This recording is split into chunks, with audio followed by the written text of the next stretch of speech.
बारशाची तयारी सुरू असतानाच विवाहितेची आत्महत्या, पतीसह चौघांना अटक.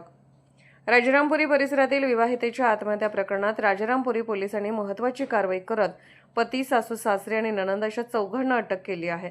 अवघ्या महिनाभराच्या चिमुकलीच्या बारशाची तयारी सुरू असतानाच ही घटना घडल्याने परिसरात हळहळ व्यक्त होत आहे.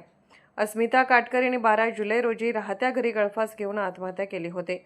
या घटनेनंतर त्यांच्या आईने दिलेल्या फिर्यादीवरून पोलिसांनी पती वीरेंद्रसिंह काटकर, सासू मनीषा काटकर, सासरे आणि नणंद ऋतुजा काटकर यांच्याविरुद्ध हुंडाबळी, मानसिक व शारीरिक छळासह विविध कलमान्वये गुन्हा दाखल केला. त्यानंतर चौघांनाही अटक करण्यात आली. फिर्यादीनुसार अस्मिताला मुलगी झाल्यानंतर सासरच्या मंडळींकडून सातत्याने मानसिक त्रास दिला जात होता. लग्नात नाचली नाही, माहेरून हुंडा आणावा, तसेच मुलीच्या बारशासाठी माहेरून खर्चाचे पैसे आणावेत असा वारंवार तगादा लावून तिचा छळ करण्यात येत असल्याचा आरोप करण्यात आला.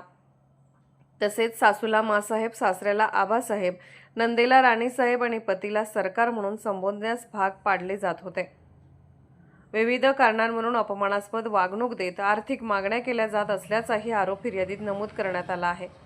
या प्रकरणाची गांभीर्याने दखल घेत राजारामपुरी पोलिसांनी तातडीने तपास सुरू करून चौघा आरोपींना अटक केली आहे. न्यायालयात हजर केल्यानंतर त्यांना पोलीस कोठडी सुनावण्यात आली असून प्रकरणाचा पुढील तपास सुरू आहे. या घटनेमुळे हुंडाबळी, कौटुंबिक अत्याचार आणि विवाहितांवरील मानसिक छळाचा प्रश्न पुन्हा एकदा ऐरणीवर आला आहे. आरोपांची सत्यता न्यायालयीन प्रक्रियेत आणि पुढील पोलीस तपासातून स्पष्ट होणार आहे. Bureau report, SR News 24, Kolhapur.